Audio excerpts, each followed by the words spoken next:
All right, let's dive into this idea of spiritual shifts. We've got a Oh, lot of fascinating material you've shared, all about transformation. yeah. But not just any change, right? We're Yeah. talking about a conscious evolution of being, Yeah. like you know how a caterpillar completely transforms into a butterfly? Yeah. We're going to kind of explore that concept from a spiritual perspective. That's a great image to start with. When we talk about shift in the spiritual sense, we're really getting at this idea of moving away from just kind of going through the motions, Hmm. living reactively and really stepping into awareness and being present. It's about waking up to a deeper reality. So it's like finally seeing the world, taking off those rose-colored glasses, those aha moments that can really shift your perspective, those paradigm shifts. Is that what we're talking about? Absolutely. You have that paradigm shift and boom, suddenly you're seeing things in a whole new light. You might even start questioning everything you thought you knew about yourself. And these shifts, they can be deeply personal, often triggered by a crisis or, maybe just deep introspection or even a sudden awakening. Makes me think about those times in life when you're forced to confront something difficult and you come out the other side feeling like a totally different person, like you've shed a skin, become a new version of yourself. That's a powerful way to put it. And it's really interesting to think about these shifts, not just on a personal level, but also on a collective level. Think about those big, sweeping social or cultural changes that completely reshape how we think and live. Okay, so we've got those personal shifts, like maybe realizing you've been living out someone else's expectations instead of your own truth, and then these larger collective shifts, like how society's becoming more aware of things like climate change and taking action. So it seems like both are about shedding the old ways of being, and stepping into something new, kind of like that caterpillar to butterfly transformation we were talking about. It's a perfect analogy. Think about it. The caterpillar literally dissolves its entire structure before it can become a butterfly. The process isn't always pretty or comfortable, and spiritual transformation can feel the same way. It often starts with a call to change. So how does this call show up in someone's life? Is it like a lightning strike or more like a quiet whisper? Well, sometimes it is dramatic, other times it's subtle. But the common thread is usually a deep sense of dissatisfaction, a yearning for something more, like there's this missing piece to the puzzle of your life. Like realizing the path you're on isn't leading you where you want to go, even if you don't know what the right path looks like yet. Exactly. And that's where this idea of the hero's journey comes in. Well, you mean like Joseph Campbell's concept, Yeah, where the hero leaves their comfort zone, faces trials, and ultimately emerges transformed. precisely. So you're saying that those challenges, those trials, they're actually what propel us towards spiritual growth. Absolutely. Think about it this way. If everything in life was always easy and comfortable, would you ever feel the need to change, to dig deeper, to discover your true potential? That's a good point. We tend to cling to what's familiar, even if it's not really serving us. So you're saying that it's often through hardship, pain, or loss that we're forced to confront those deeper questions about life and our place in it. Yes, exactly. It's almost like those difficult moments crack us open and allow something new to emerge. And there's actually a term for that intense period of spiritual crisis, the dark night of the soul. A mystic, St. John of the Cross, he coined the term. And it's not about literal darkness. It's more about a time when your old self, your ego, and all your attachments start to break down. And that breakdown, as uncomfortable as it might be, is essential for true transformation to happen. It sounds a bit like a controlled demolition, intentionally dismantling the old structure to make way for something new. That's a great way to think about it. But it takes a lot of courage, doesn't it? To let go of everything you thought you knew and trust that something better will emerge on the other side. It does. Surrender is definitely a crucial part of the process. You have to be willing to let go of control, to trust in something larger than yourself, even if you can't fully grasp what that something is. That must be incredibly challenging for people, especially if they've built their lives around a certain way of thinking or being. Right. To suddenly have all of that crumble away must be terrifying for some. It can be. But what happens after that crumble is where it gets really interesting. That's when we enter a phase of integration and alignment. So this is where you start to piece together the new you, the one that emerged from that dark night of the soul. Yes, exactly. It's where you start living in alignment with the new level of consciousness you've reached. It's one thing to intellectually understand a new truth, but it's another thing entirely to actually embody it, to live it. I'm starting to understand why this shift isn't just about change, but a true transformation. Yeah. It goes beyond just thinking differently. Yeah. It's about becoming someone new, someone more aligned with your authentic self. Exactly. And the key to this whole process, to this deep level of transformation, is awareness. Okay, so we're back to awareness. But I have to admit, that word feels a little vague to me. Can you break down what you mean by awareness in this context? Is it just about being more mindful of your thoughts and actions? It's more than just mindfulness, although that's certainly a big part of it. It's about cultivating a deep inner knowing of who you are, why you're here, and what truly matters to you. It's about seeing yourself and the world around you with clarity and compassion. So instead of just reacting to all of life's ups and downs, you're taking a step back and becoming the observer. You're consciously choosing how you want to respond to situations and interact with the world. Precisely. Many spiritual traditions believe that cultivating this kind of awareness is the most powerful tool we have for growth and transformation. Think of it like this. When you turn on a light in a dark room, you can finally see what's really there. That makes a lot of sense. The more aware we are of our thoughts, emotions, and behaviors, the more we can understand what's driving them, and then make conscious choices about how we want to live. Exactly. And the beautiful thing is that the more we cultivate awareness, the more we realize that we have the power to choose, to change, to transform. We're not just victims of circumstance, we're active participants in creating our own reality. That's really empowering thought. So how do we actually go about developing this kind of awareness? What are some practical steps we can take? Well, there are many practices that can help, but one of the most powerful is mindfulness. It's about bringing your attention to the present moment without judgment and simply observing what is happening within you and around you. I've heard a lot about mindfulness lately, Yeah. but I'll admit it still feels a bit abstract to me. What does it actually look like in practice? Is it like meditation?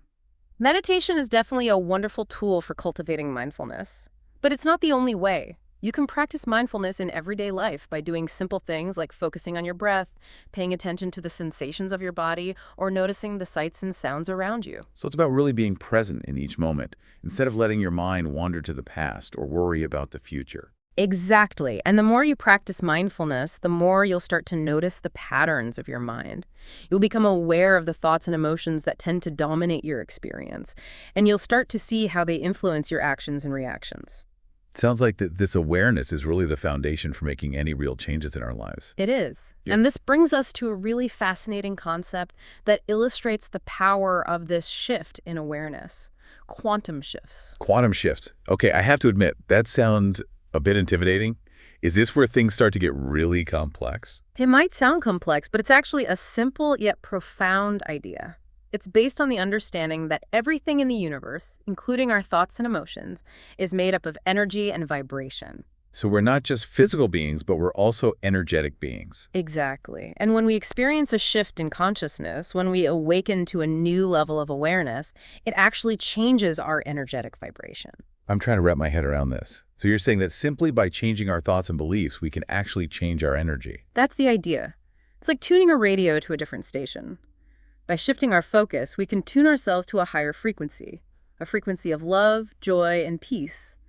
And as we do that, we start to attract experiences and people that match that frequency. This is where that concept of vibrational alignment comes in, right? Yeah. The idea that we attract what we put out into the world. Exactly, like attracts, like the energy we emit based on our thoughts, emotions, and beliefs acts like a magnet. It draws in experiences that resonate with that frequency.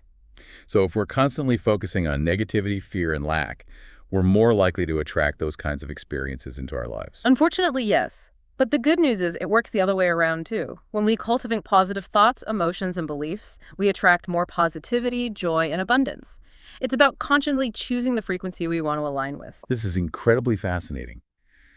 But I'm wondering how we can practically apply this in our lives. You know, our listener wants to know what steps they can take to actually make this happen. What are some tangible tools or practices they can use to navigate this whole process of spiritual transformation? That's a great question, and one we'll definitely dig into. There are many powerful tools available to us. Well, I'm definitely ready to explore those tools and unpack more of these concepts. You're right, there are. And I think a great place to start is with those practical tools and practices we were talking about. Because it's one thing to understand all these concepts, but it's another thing entirely to actually apply them in our lives, All right? right, let's get practical. Yeah. Our listener is eager to know what they can do to start making those shifts in their own life. So where do we begin? Well, we've been talking about this idea of tuning ourselves to a higher frequency. Right. And one of the most powerful ways to do that is through practices that help quiet the mind and connect with our inner wisdom. So you mean things like meditation and prayer? Exactly. These practices have been used for centuries across many different spiritual traditions, and there's a reason for that. They work. I think a lot of people, myself included, have this idea that meditation is all about sitting in complete silence, emptying your mind of all thoughts, maybe even chanting Om while burning incense. Is that even realistic for most people? That's a common misconception. Meditation isn't about emptying your mind. It's more about noticing your thoughts without getting carried away by them.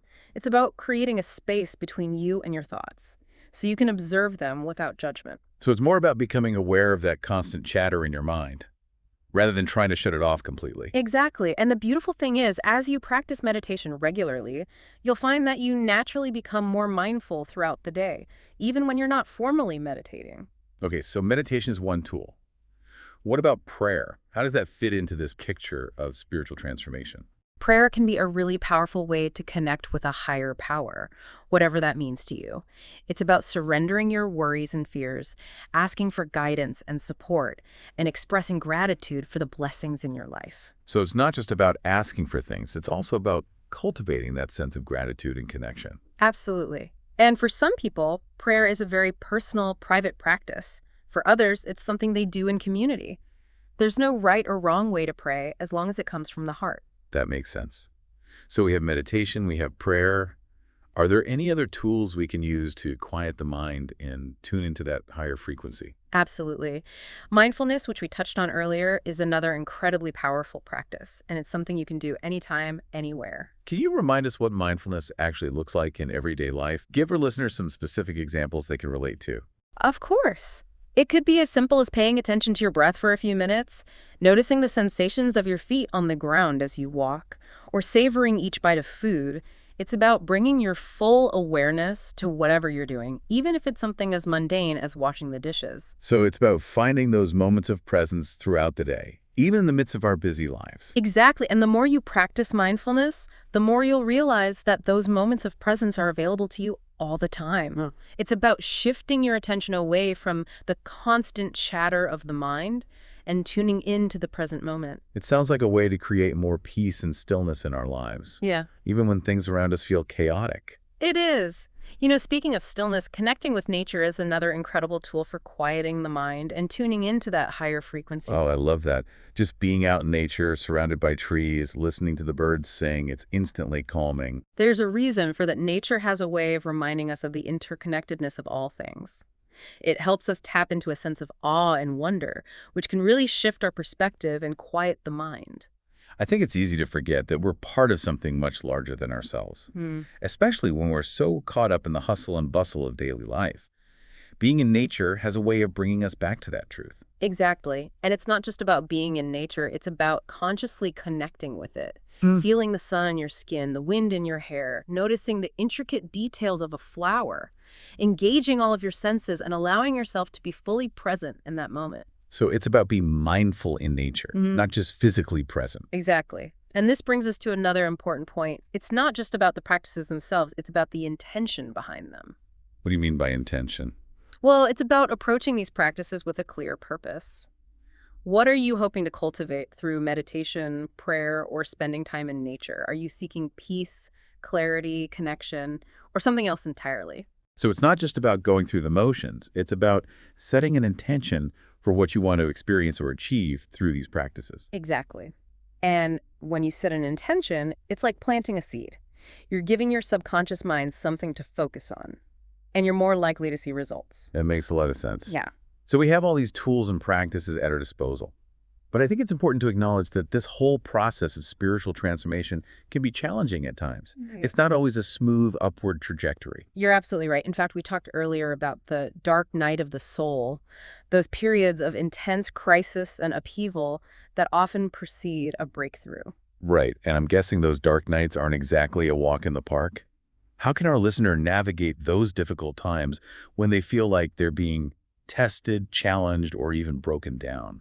Well, first and foremost, it's important to remember that you're not alone. Everyone goes through these challenging periods at some point in their journey. It's part of the process of growth and transformation. So acknowledging that it's normal, even expected, is the first step. Yes. And then be gentle with yourself. Practice self-compassion. These are times to really nurture yourself, both physically and emotionally. What does self-compassion look like in practice, especially when you're going through something difficult? It's about treating yourself with the same kindness and understanding that you would offer a dear friend who is struggling. It's about acknowledging your pain without judgment, allowing yourself to feel your emotions fully without trying to suppress or deny them. So instead of beating yourself up for feeling sad, angry, or frustrated, you're allowing yourself to experience those emotions, but with a sense of gentleness and understanding. Exactly. And it's also about reminding yourself that you are worthy of love and compassion, even when you make mistakes or experience setbacks. That's so important. I think it's easy to get caught up in self-criticism, especially when we're feeling vulnerable or insecure. It is. But remember, self-criticism doesn't serve anyone. It only keeps you stuck in a cycle of negativity. Self-compassion, on the other hand, allows you to move through challenges with grace and resilience. That's a great point. Mhm. So we have self-compassion. What other advice would you give to someone who's navigating those dark nights of the soul? Don't be afraid to seek support. Talk to a trusted friend, a therapist, a spiritual mentor, or someone who has been through a similar experience. Sometimes just sharing your struggles with someone who understands can make a world of difference. It's like having a guide on the journey, someone who can offer wisdom, encouragement, and a different perspective when you're feeling lost. Exactly. And remember, these dark nights, they're often a sign that you're on the verge of a breakthrough. It's like the caterpillar dissolving into this kind of soup before it can emerge as a butterfly. That's a great way to put it. So even though those dark times can feel incredibly challenging, they're actually an essential part of the transformation process. They are. And as you move through those challenges and continue to cultivate awareness, you'll start to see the world in a whole new way. You'll begin to understand the interconnectedness of all things, and you'll realize that your individual journey is part of a much larger collective shift. This brings us back to that idea of a collective shift towards higher consciousness. Can you talk a little bit more about what that looks like and how our individual journeys contribute to that larger movement? Of course, as more and more individuals awaken to their true nature and potential, it creates a ripple effect that influences the whole. It's like each of us is a cell in the body of humanity, and as each cell becomes healthier, it contributes to the overall health and well-being of the entire organism. I love that analogy. It helps me understand how our individual actions and choices can actually make a difference on a global scale. Exactly. And as this collective shift gains momentum, we'll start to see changes in the way we interact with each other, the way we treat the planet, and the way we approach challenges. So what would a world undergoing this kind of collective shift actually look like? Paint me a picture. Well, it's important to remember that it's not about creating some utopian vision of a perfect world. Challenges will still exist. Conflict and suffering are part of the human experience, but the way we approach those challenges will change. So it's not about eliminating problems altogether. It's about shifting our perspective and our way of being in the world. Precisely. We'll become more compassionate, more understanding, more willing to collaborate and find solutions that benefit everyone. We'll move away from a mindset of scarcity and competition to one of abundance and cooperation. This makes me think of the environmental movement and the growing awareness of our impact on the Earth. Hmm. Is that part of this collective shift? Absolutely. A deeper understanding of our interconnectedness naturally leads to a greater sense of responsibility for the planet and all its inhabitants. It's about moving away from a purely materialistic, consumer-driven worldview to one that values sustainability, harmony, and respect for all life. It sounds like a world where love, compassion, and understanding are the guiding principles, rather than fear, greed, and power. But that's a beautiful way to describe it. It's not about eliminating those darker impulses altogether, but about recognizing them and choosing a different path. So it's about consciously choosing love over fear, compassion over judgment, and cooperation over competition. Exactly. And as we make those choices individually, they create a collective momentum that can shift the course of human history. Wow, that's a powerful thought. But it's easy to get overwhelmed by the scale of it all. What can one person realistically do to contribute to this shift? That's a great question, and it's one that many people ask. But the truth is, each of us has the power to make a difference simply by embodying those qualities of love, compassion, and understanding in our daily lives. So it starts with our own personal transformation and then radiates outward. Precisely, Gandhi said, be the change you wish to see in the world. And that's really the key. It's not about waiting for some grand external event to create a better world. It's about each of us taking responsibility for our own thoughts, actions, and choices, knowing that they have a ripple effect on the whole. This is also inspiring. But we've covered a lot of ground. Should we wrap up this deep dive in part 3? Yeah, we've covered so much in this deep dive on spiritual transformation, all these shifts, the challenges, and the amazing moments that come with it, and how, your own growth can actually impact the world around you. It's a lot to process. It is. But, it's important to remember that the journey itself is the destination. With spiritual transformation, there's no finish line. It's an ongoing process, always about awakening, growth, and evolution. You're right. It's about the journey, not the destination. But maybe we could pull out some key takeaways just to help our listener make sense of everything we've talked about. Absolutely. Yeah. What are some of the things that stand out to you? Well, for me, the power of awareness is huge. The more you pay attention to your thoughts and feelings and actions, the more you start to understand the patterns and habits that might be holding you back. You're absolutely right. Awareness is the foundation for any transformation, spiritual or otherwise. It's like you're finally shining a light on those parts of yourself that have been hidden in the shadows. And once you can see them clearly, you can start to heal and grow. It's not just about seeing the negative patterns, right? It's also about noticing all the good stuff, the things that bring you joy and peace and fulfillment, expanding your awareness to include every part of who you are. Exactly. Embracing all of it, the light and the shadow. Another big takeaway for me is that transformation isn't always easy. It can be pretty uncomfortable, even like those dark nights of the soul we were talking about. Yeah, those dark nights can feel incredibly tough. But they often mean that you're about to have a breakthrough. It's like going through labor to birth a new version of yourself, you know? Wow, that's a powerful way to think about it. Yeah. So when you're in those really challenging times, it's important to remember that you're not alone and that there is light at the end of the tunnel. Absolutely. And during those tough times, practices like meditation, prayer, spending time in nature, and don't forget reaching out for support from others. Those things can make such a difference. They can ground you, help you connect, and give you a fresh perspective when you need it most. And it's also important to remember that your personal transformation isn't just about you. It has this ripple effect that goes out into the world, impacting your relationships, your community, even the world at large. It's true. Like Gandhi said, be the change you wish to see in the world. Your individual journey of transformation is actually contributing to this bigger shift towards higher consciousness. And that collective shift is about moving away from all the fear and scarcity and separation and embracing love and abundance and interconnectedness. Exactly. It's about realizing that we're all in this together, part of something so much greater than ourselves. So, to our listener who's on their own journey of spiritual transformation, remember, be patient with yourself, trust the process, cultivate that awareness, and know that you're not alone in this. And don't forget to celebrate those small wins along the way. Every step you take toward greater awareness, love, and compassion makes the world a more beautiful place. It really does. Beautifully said. Ouch. Well, as we wrap up this deep dive, I want to leave you with one final thought-provoking question. What small shift can you make today to start or deepen your own spiritual transformation? Maybe it's starting a daily meditation practice. Maybe it's making an effort to be kinder to yourself. Or maybe it's just doing something kind for a stranger. Every journey starts with a single step, right? What will your first step be?